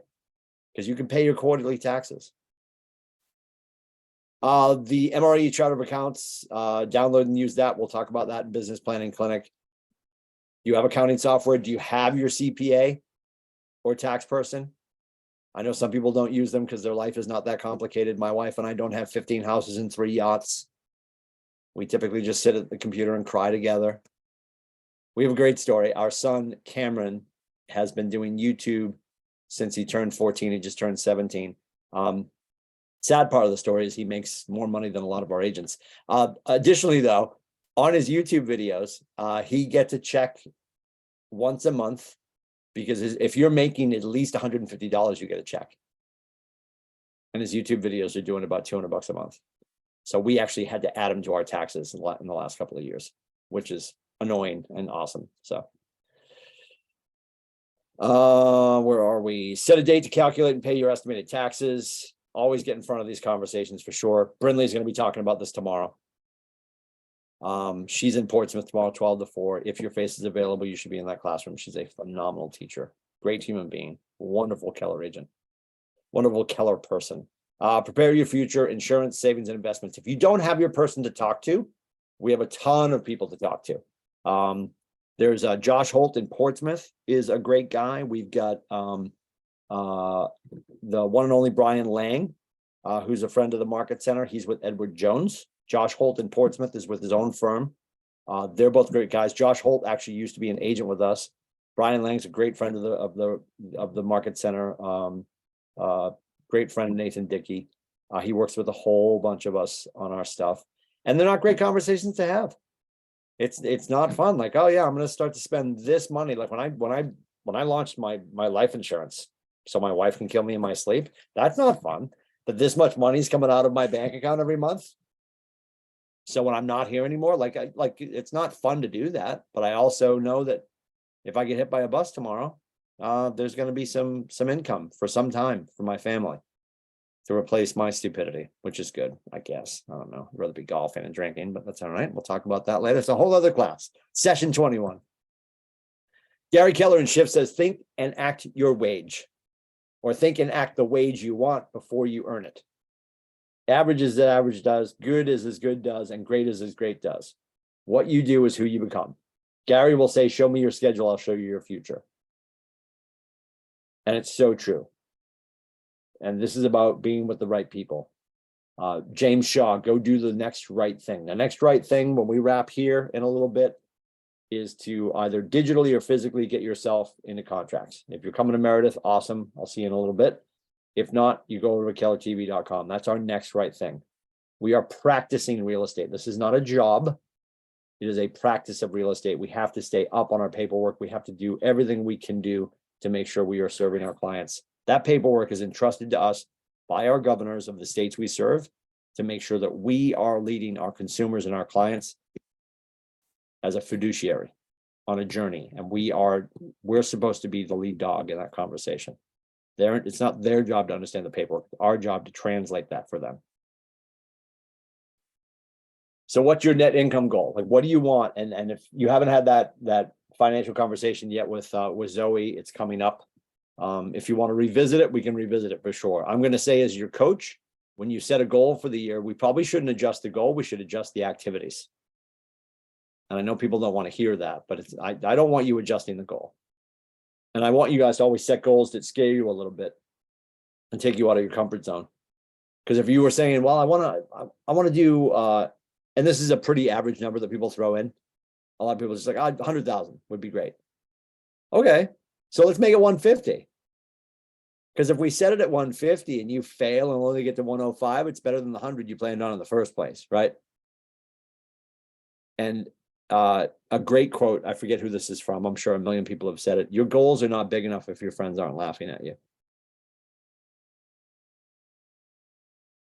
Because I bet when you share a goal in this building, people will ask you to up it, and you share it with your friends at home, and they'll be like, that's crazy. That's the response you want. And that's the response you should expect. And I'm not judging your friends at home.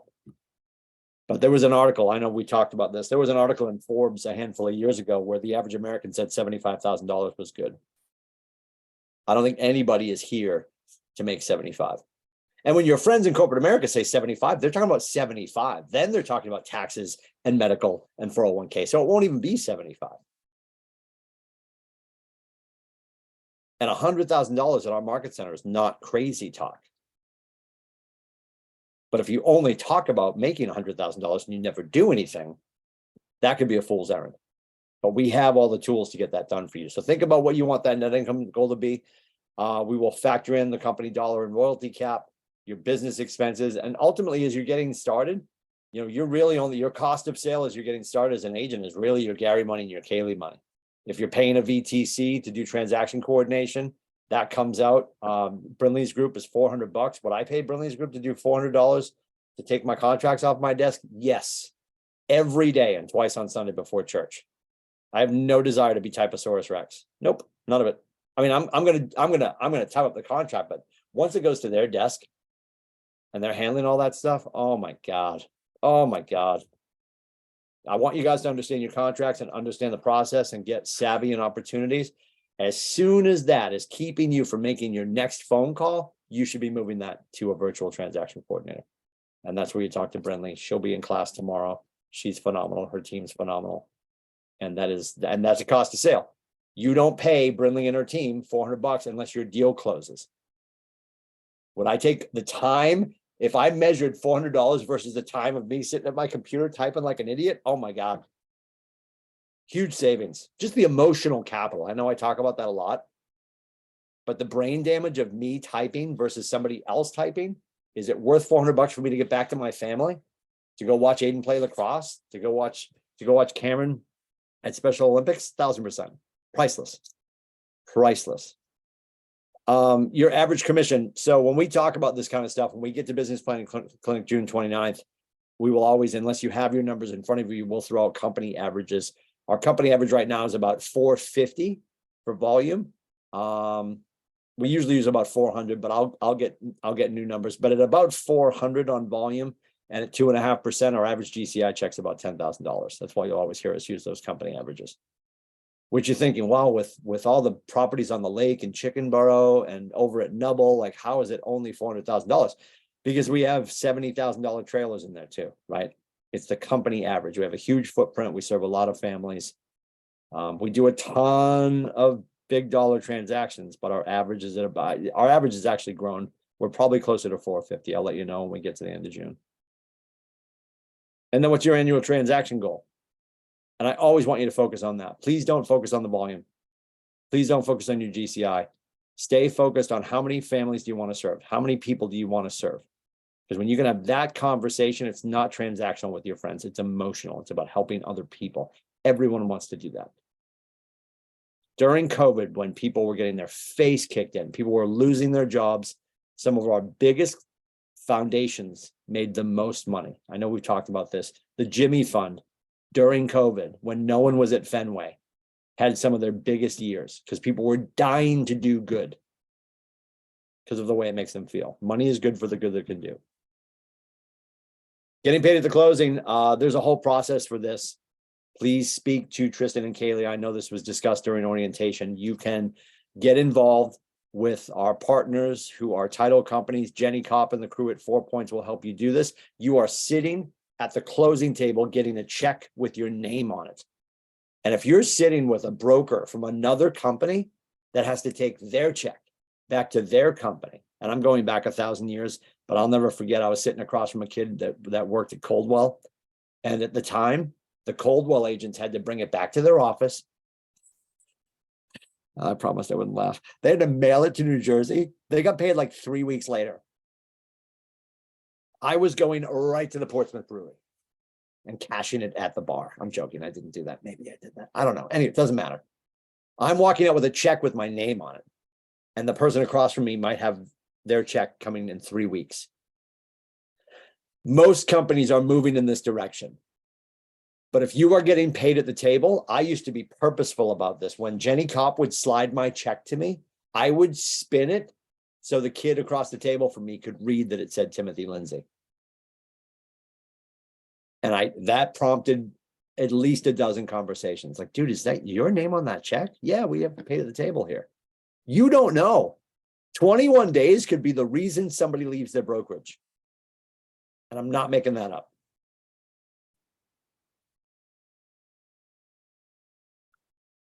The importance of accountability keeps your mindset focused and positive. Think about anything you've done at a high level, any success you've had in any other discipline. There was probably accountability and there was probably coaching. Somebody was holding you to account. So whether it's an accountability buddy at 4:55 in the afternoon, checking in with each other, if you have a script partner in the morning, if you're coming to Fight Club, if you're currently in conversation with Zoe, you'll eventually be in conversation with both Zoe and I. Like, we're here to be the pain in your ass. That's why we're here. It's not actually a bullet point on a job description, but like ultimately, and I say this to everybody and I welcome it. Like if you want to get together with one other agent, this is probably the best way to do it. And I have people that do it on their own. So just do whatever you want to do.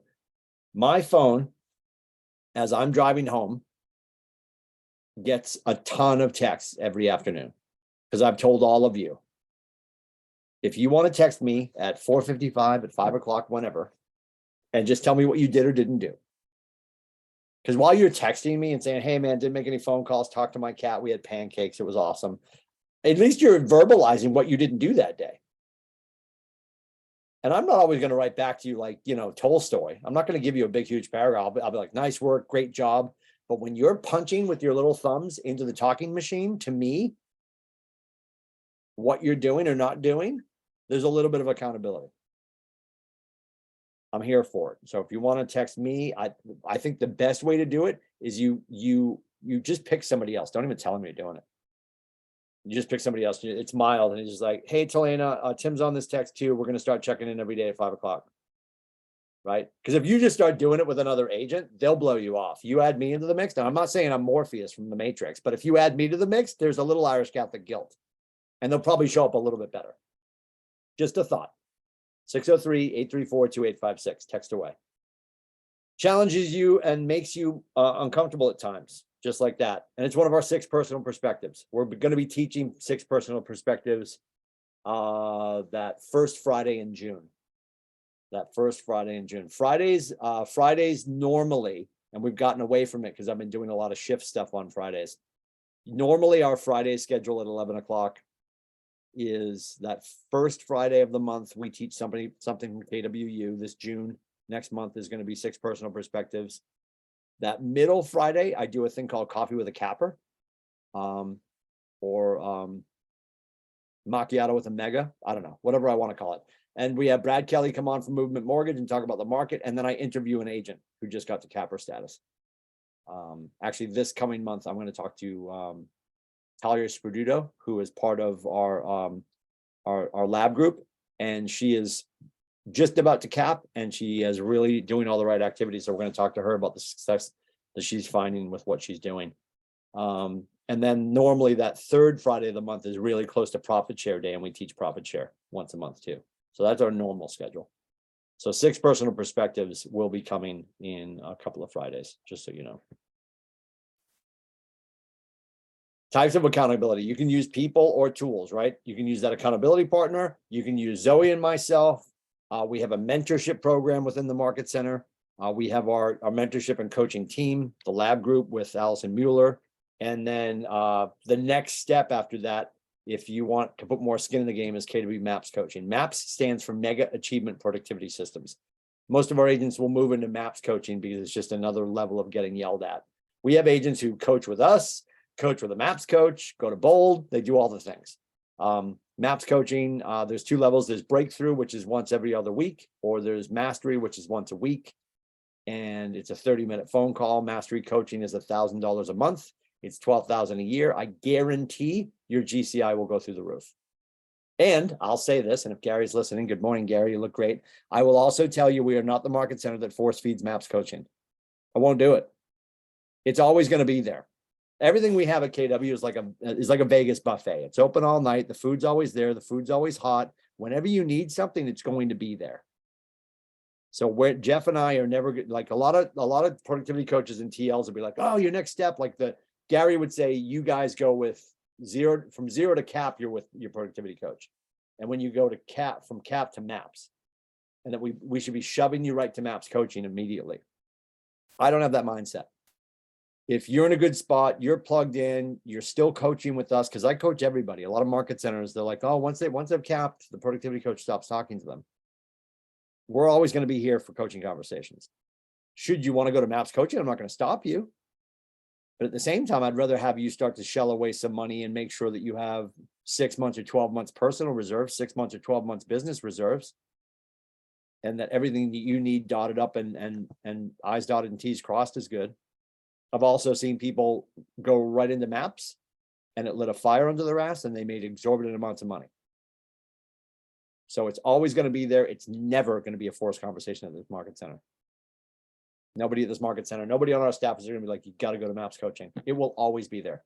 And if I'm not here tomorrow, it's because Gary fired me because I just said all that, but I don't care because it's MAPS coaching will always be there. It's going to be okay. It's like Niagara Falls. There's water going over the fall right now. And in 2 weeks, there'll still be water going over the falls. It's always going to be there. Tools, 411, our GPS, time blocking, so important. You have a Google Calendar in your Google Suite as a KW agent. What does your calendar say? Gary says, show me your schedule. I'll show you your future. Let's make sure before 12 o'clock, we've told our face where to go and our face actually does the damn thing. And then the one thing, one of our absolute most important books, super chill, easy read. If you haven't read it yet, the premise of the book is what is the one thing that I can do that such by doing everything else becomes easier or unnecessary. For us, it's lead generation. Nobody wants to hear that. I don't care. I love you. If you don't like lead generation, climb under it, climb over it, light it on fire. She's not going away. She's your angry ex, and she's out front right now keying the car. Like, she's not going away. So just deal with it. Said with love. And be learning based. We are an educational company. We pride ourselves on our education and our training and our coaching.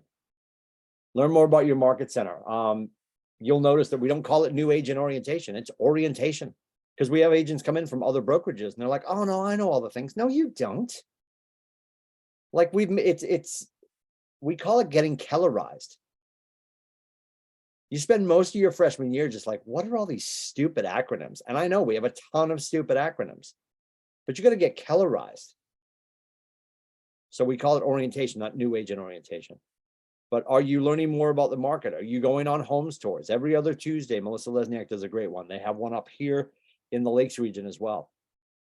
Understanding days on market. Are you a student of the industry?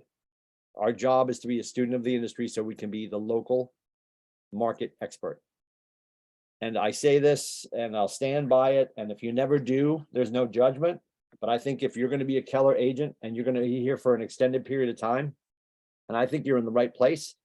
I think most of our veteran agents, ask any veteran agent who's been anywhere else, and when they get here, they usually say, I wish I got here sooner. So I'm very fortunate that I loved and trusted Nate enough to not shop around. I didn't even know to shop around. I just knew I was going to come play with Nate. I've loved my time here, and it's been plussed by the fact that I've always gone to these events. And I say that ironically. I'm actually probably not going to Mega Camp for the first time ever, because we're going to be driving Aiden to college, because it's in August. 109 degrees in Austin. It's great. If you like barbecue and music and Gary, you should go. 4,000%. It's a great time. My point being, if you never get to Mega, you never get to family, you might be selling yourself short. Because when you walk into a room, and Mega Camp is always going to be, the numbers will be a little bit smaller than family. People like to go to family reunion because it travels around. You know, we just did California. Before that, we're in Orlando. We're going to be in Vegas this winter. People like it because it's always in a different place. Mega Camp's always in Austin, always. But it's a great city. It's a phenomenal city if you've never been. You'll see bigger numbers at family. We've seen the biggest event we ever had was actually 2019. Sorry, I apologize. February 2020 in Dallas, and we almost hit 20,000 agents. To be in a room with almost 20,000 agents who are all, for better or for worse, close to the same page as you in their hearts and their minds is pretty powerful. And to see the size and the scope of our company is pretty cool. So I can't recommend enough that at some point you start to carve out, and it's really tough because Mega, you got kids going back to school, family, you got February vacation, but at some point, if you can make it work, get on the plane. It's awesome. We also award you for doing that. When you make one of these trips, we refund you $1,000 towards your cap in your next financial year. Nathan does that because he knows the power of going on these trips. So that being said, the books, I agree with all three of these, and I would add my fourth one. I always tell you guys my four gospels according to Keller Williams. It is the MREA, the Red Book, Shift, The One Thing, and of course, Michael Maher, Maher. He's not Gary Keller, but he is a Keller agent. Michael Maher's 7 Levels of Communication is hands down, to me, it's the fourth gospel of Keller Williams. I think it's phenomenal. That's the one that has the mantra, today somewhere in the city, someone is looking for help, and it's my job to find them. 4 great reads, absolutely great reads. And again, if you don't read the Red Book before Business Planning Clinic, don't worry about it. Because I will tell you at the top of Business Planning Clinic, as I always say, anytime I get a chance, it's a terrible read. It's a business book. It's not a page turner, but it is an essential read for a business. It is the blueprint for our business. Being learning based, mindset and accountability, 6 personal perspectives. We get that coming up in a couple of weeks. It's coming up on one of the next few Fridays. I apologize. We'll be teaching 6 personal perspectives at 11 o'clock. Bold is coming to New Hampshire in August. Quantum Leap, we are going to be doing June 13th in Portsmouth. Command, you've got all the command classes, all the tech classes with the great Melissa Burke. Smart Financials, Profitability, Agent Financials. This is so serendipitous. Tomorrow in our market center with Brinley Tucker, that friggin' class. Business Planning Clinic, June 29th. We're literally doing everything on the left-hand side of the page in the next 35 days. So said with love, we have no excuse to not know what we're talking about. Career visioning is a class that we will tell you is important as you start to think you're about to build your team. Career visioning is essential. It is going to help you better understand the KPA. It's going to help you understand the hiring process that we know to be successful. Is it going to eliminate a bad hire? No. Will it strongly reduce the probability of a bad hire? Yes, absolutely. And as you start to build out your team, we recommend, and you're going to hear this in Business Planning Clinic, you build out the organizational side of your team first. Most agents are like, I'm on fire. I need another salesperson to be on fire with me. And you hire another agent. It's just a clown show at that point. You want to hire your operational side for people to do the stuff. So when you jump out of the plane on fire to do deals, somebody's flying the plane. So when it gets to the point that you think you're going to make your organizational, your operational hire, if you wanted to, if you're hiring physically and not virtually, because a lot of agents will do a virtual assistant, a virtual transaction coordinator. I think that's brilliant because it's not cost prohibitive. If you're dead set on hiring a human, when you get to that point, you could absolutely ask Zoe, Haley, Susanna to do like a red light meeting. And if you sat your candidate down with Zoe and Kaylee and Susanna, I think they would probably be able to help you determine whether it was the right fit or not. So you can absolutely ask our staff to help with those kind of interviews when you get to that point. KW Connect is there. Don't forget KWCLM Hub, which Zoe's actually working on today. It's a huge resource. If you haven't been to kwclmhub.com, a phenomenal resource. Train the Presenter is good if you, it's almost like a public speaking class. If you're getting to the point where you know you want to do public speaking, or I've asked you to teach and you're uncomfortable teaching, Train the Presenter is a really great class delivered by KW. It comes around regionally occasionally. It's probably happening a lot in Texas, but we have it here in the region enough that if you have a question about getting into that class because you want to get more confident delivering material or content or just speaking in public, it's a great course. And the customer experience, win-win negotiations, diversity, equity, inclusion. You always say Julia Israel Lachey talking about that. And those three classes, the color of real estate, unconscious bias, and the agent of distinction, which is a combination of those two classes and a designation within the KW universe. So we want to plan for learning. Our mission is to build careers, and this is the mission statement. This is Gary's mission statement for the whole company. To build careers worth having, businesses worth owning, lives worth living, experiences worth giving, and legacies worth leaving. Design your future, right? We want to make sure we start to consider what's your value proposition. And again, I believe that to be the verbalization of your standard. Like, what is your standard? If leadership exists when we leave the room, what does it look like when you leave the room? Who are you hiring? Who are you surrounding yourself with? If you could be a fly on the wall when a client of yours is telling one of their friends about the experience of working with Talena, what does that sound like? That's your value proposition. Starting to understand what your big why is, thinking about what that is. What is your profit goal? What's that number? And if we need to reset that, certainly approach us so we can do that for you. I'm going to be honest. I love you all. If you come at me with less than 6 figures, I'm going to punch you in the face and then we're going to keep talking. Okay. Just so you know, because I want you to get uncomfortable, and I'm going to show you in the math, $100,000 we can do. It's so friggin' doable. It's so doable. Honestly, if you keep things lean and you do your 11-ish deals to get to capper status in our market center, you're already at 70 grand. And that's only getting paid. That's not even getting paid every month at that point. So getting paid more than once a month, and not even every month, is going to get you to 6 figures in the bank after Washington, after Gary, after Kaylee. So said with love, don't come at me with $99,000. We're not going to be friends anymore. Making sure you have that smart database, right? You're feeding it every day. You're communicating with it. Get your people in there. Don't overthink. Oh my God, before I hit play, I got to make sure I have everyone's name, everyone's phone number, everyone's email, everyone's PO box, everyone's physical address. No. As soon as you get people in there, start communicating with them. The job of our database is that we open it, we build it, we feed it, we communicate with it, and we service the leads that come from it. We can't just stare at it. If you move people from your phone to command, now they're asleep in 2 places. We have to talk to them. I don't want you guys to be secret agents. I don't think your families want you to be secret agents. Adding in accountability, making sure we are moving our money appropriately. and having a smart money business. We'll talk more about that certainly during business planning clinic, about red light, green light, and really holding our investments. Are we investing our time with our people? Are we investing our money? Or are we spending time and spending money? Like, we can always make more money. You cannot make more time. So I want you to always consider, if I go and grab lunch with this person, is that an investment? And I'm not saying you start to judge people who you should hang out with. Well, we should, right? I want you guys to be in a growth environment. But if I go to lunch with these people, are these people that are going to grow my thinking? And I know I've shared this story. We were coming back from lacrosse or football years ago when Aiden was little. And we're pulling in. We live in Stratford, so we always stop at exit 13 off 16 in Roch at that Shell station to get gas. So we're filling up the car. We go inside.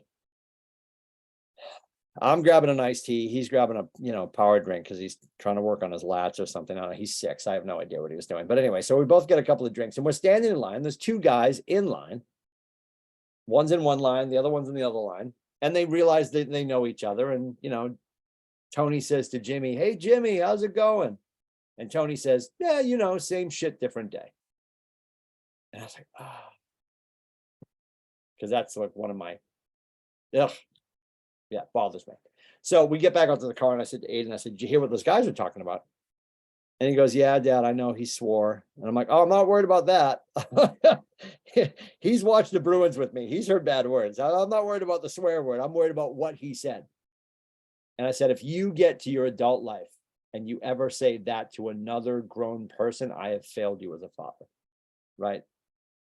Like, same shit, different day. It's like, holy Moses. Like, it breaks my heart when I hear people talk like that. And I know, and I sit now as your coach, I'm going to turn and say in the same breath, everything that we do that's amazing in our businesses and our lives to grow our legacy is mundane. Making phone calls is boring and mundane.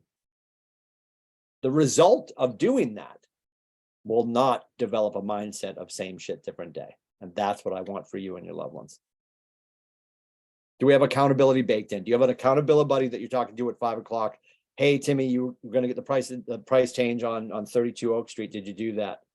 You said you were going to talk to 20 people. Did you do that?" Do you have an accountability partner? If you don't, you are welcome to text me at 5 o'clock and talk about what you did or didn't do. I'm here for it. I'm here to support you guys. 603-834-2856. Do you have a script partner in the morning? Are you coming to Fight Club? Are you about to head to New Hampshire Contracts in 20 minutes? If you're answering no to any of these things, go find these people. Sorry, I couldn't do this. Oh, Siri's trying to tell me something. No, I'm not going to contracts right now, Siri. They're always listening. It's so horrifying. It really is.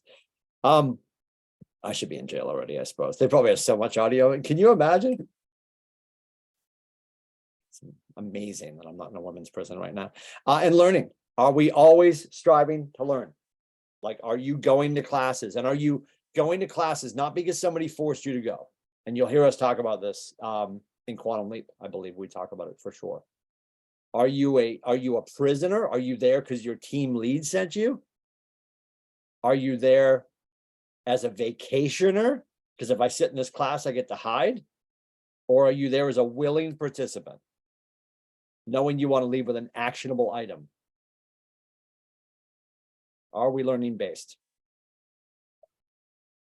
Don't forget about the 10-10-10. We want to make sure we're talking to at least 10 people a day in which we get the opportunity to discuss our business and ask for help. Who do you know that I should know? Who do you know that we can serve? Adding those people to your database with permission and an end game of how you'll stay in touch with them. Sending out the handwritten notes, thanking them for their time on the phone, thanking them for their time on the sidewalk. And social media, making sure that you are doing 10 likes or hearts, 5 comments of 5 words or more, and you're either posting something or you're sharing something. And don't post just to post. Go find one of your friends. Their daughter's trying to raise money for her soccer team. Share it. And in your business, the 2 most powerful words in your business when you're posting your listings and anything that you're trying to move the needle on, please share.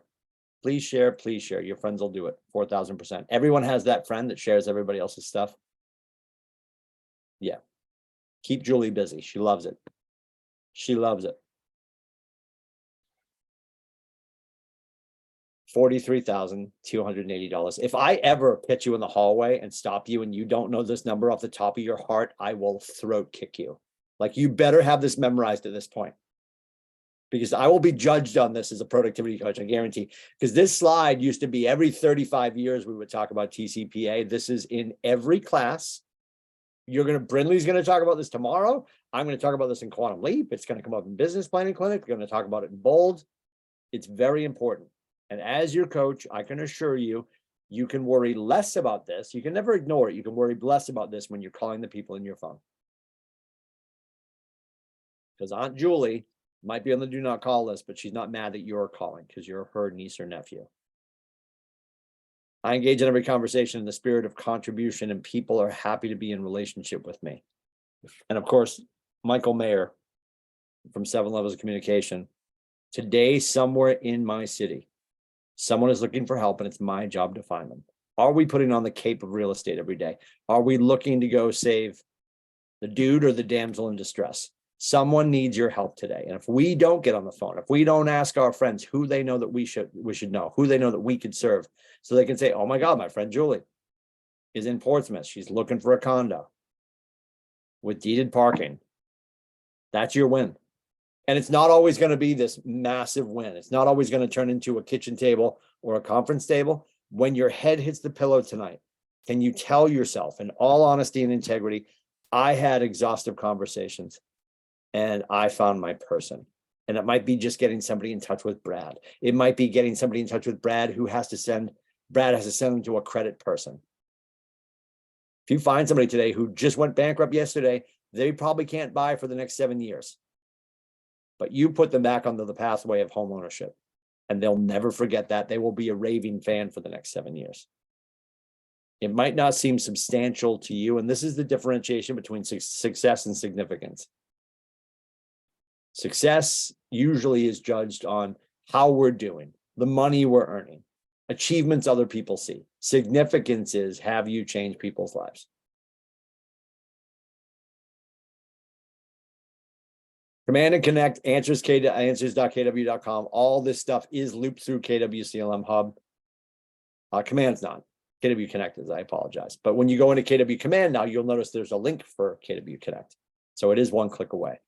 Answers.kw.com is inside our KWCLM Hub page, where our learning videos are there. Our staff is there with their contact information, our license numbers for all of our offices.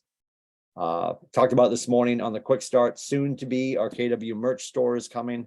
We're a few days out on that, but soon there'll be more merch than you can shake a stick at, which is exciting.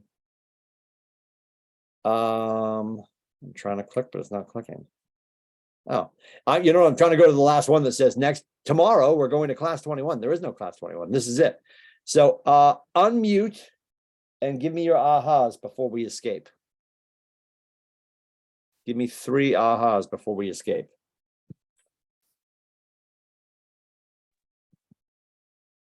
Mine was on my financial goals about I already had a high goal for myself, but now I'm going to push it higher to achieve that ceiling and end up in a good spot.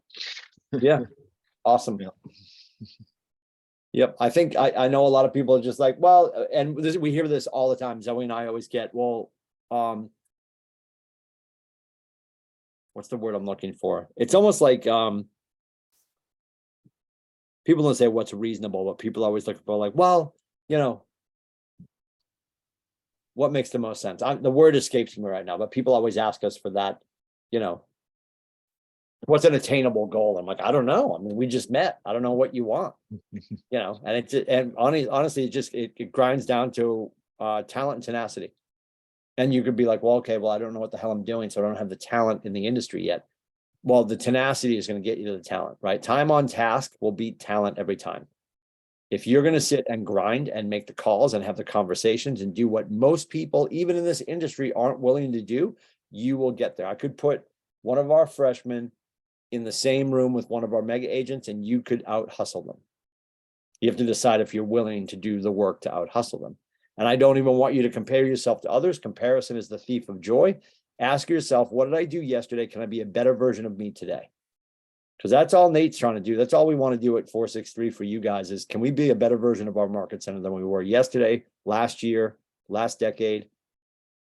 And I know everybody's feeling like they're getting punched in the face right now. We're getting punched in the face. The whole industry is struggling to understand how to behave right now. I'll remind you of this. The market is not going to dictate your success. The market will dictate your activities towards your success. Somebody got a listing today. If you open up Vermont, Maine, New Hampshire, or Massachusetts, there are new listings that went in today. The numbers might be smaller this year, but they're never zero. So somebody got on the phone Thursday of last week, booked an appointment for yesterday at somebody's kitchen table, and that went in today. So you have to ask yourself, am I going to do the activities today to make sure that I'm at a closing table on or about August 22nd, if not sooner? If not sooner, because you can mentally cut that in half. If you find a buyer, they're willing to play, you could have them at a closing table in 45 days. And I'm not telling you to not work with buyers. I want you guys to be listing focused. I want the agents at 463 to be listing focused in service of buyers. Otherwise, we have bakeries with empty glass cases and angry fat kids. It's a really bad movie, right? What else we got? Talena, what do you got? Give me an aha before we escape. I love that you went to Dunkin' Donuts and didn't get me a coffee, but it's okay. I already have a cold brew, so it's fine. What do you got? Okay. An aha moment from today. I guess just everything that you're saying is I'm keyed into. I'm really trying to apply everything that you've talked about. I've got the business side of it all set up with my bank accounts and savings. It's really my biggest thing is picking up that phone. I'm having the conversations. I'm just not doing it on the phone yet. And I know that's my limiting factor right now. I'm glad you're having the conversations. And the only reason, because if Nate was here, Nate would say it doesn't need to be the phone. I wholeheartedly agree. It does not need to be the phone. The phone is going to create the expediency of which we can set the appointments. I'm using the phone to set the appointment to see them face to face. Right. And not to make it cost prohibitive. You don't have to keep saying, hey, let's grab a drink or a coffee. Because at the end of the week, you'll be like, Jesus, it's a lot of caffeine and vodka. I'm out $300 and I haven't set a kitchen table yet. I don't want it to be cost prohibitive. I know the best version of all of us is face to face with people. The power of connecting via voice and just because all those little touches are going to be those nurtures. And they all count towards the 7 conversations that we have to have before they forget that we're in real estate. Somewhere between 7 and 20 is when they realize, oh, she's still in it. She still cares. All the conversations have been about me. And now we're transactional, or somebody we know and love and trust is transactional. And it's a no-brainer to send them to Talena because Talena shows up as a human in the gap. Absolutely. And it's been pretty easy. Yeah. With my friends, because I don't even have to bring up the conversation. They're just like, hey, how's real estate going? How's it? They're 1,000%. interested in asking me. Yep. Just wonderful. Yep. And there's no reason, there's no need for you to wait when they ask like that. Just like, hey, you know what I was thinking? I was actually talking to some of my peers at the office. One of the biggest concerns is all of our closest people know that we're in real estate, and I fear that they don't understand how we do what we do. Mm-hmm. So if it's your friend Katie, just like, hey, Katie, so do you actually know how I do what I do? Because their blueprint for it is HGTV. And she's like, well, yeah, you sell houses, right? Yeah, let me just walk it back a little bit. And I would use the restaurant analogy. Katie, just to really roadmap this, if I left oral care and I decided to open up a taco truck, that's tab A slot B, right? You know how to make me happy. You would come get tacos at my taco truck. Very elementary. Absolutely. And that's you have exactly an ability what it is. to also like, help me. You have an ability to help me in real estate too. Do you know how to do that? And they don't. And that's when you say, listen, if you see anyone this Memorial Day weekend in the wild that says real estate out loud, tackle them and call me. Right? That's the plan. Amen. Right. Nice work. Yeah. And a lot of it is too, they're like, oh, how many listens do you have? Do you have this? I'm like, oh, whoa. I mean, I'd like to have those. Can you help me get them? Because they do. They think that they're just given to you. Yeah. Yeah. They have no idea. Yeah. Well, and a lot of old school brokerages, they were. You know I joke all the time about that movie Glengarry Glen Ross, but that was the big thing. The Glengarry leads, the good leads, they were giving out leads, right? And a lot of people go to brokerages because of the promise of leads. Like we've never done that at KW. We have lead flow opportunities that you guys can lean into and buy into, but we've never been a brokerage that hands out leads because we want to teach you guys how to fish. You know. Anybody else, thoughts or concerns before we jump? And seeing how this is the last Ignite session, not necessarily for today, but overall, I think the thing that resonated with me most was your straw in the drink analogy. Finding the people that are the straw in the drink and then being one yourself, knowing what's going on and making those connections. Awesome. Love it. Yeah, I appreciate that. Hey, I know you guys have been here through the whole thing. I really appreciate your time. I appreciate you guys investing in yourself. You're going to run into somebody in the next few days that's going to ask you a question that you could probably answer because you've been involved in this class and other conversations at the Market Center. So I appreciate you guys leaning in. You have to, with love, remind that person that they are in the ecosystem that they could be leaning into. So, that's why I'm telling you guys, if your face can be at Brindley tomorrow, she is a rock star. Like if you have tomorrow and you can be in Portsmouth and you're not in Portsmouth, don't tell me because we won't be friends. You should be in Portsmouth tomorrow for Brindley. She's a rock star. And then June 13th for Quantum Leap, June 29th for Business Planning Clinic. Of course, all the other stuff that's on the calendar, and we'll have details about Bold in August coming soon. I appreciate it, guys. I'll see you soon. Thank you so much. Thank you, Tim. Bye-bye. Yeah. Have a good one. Bye. Yeah.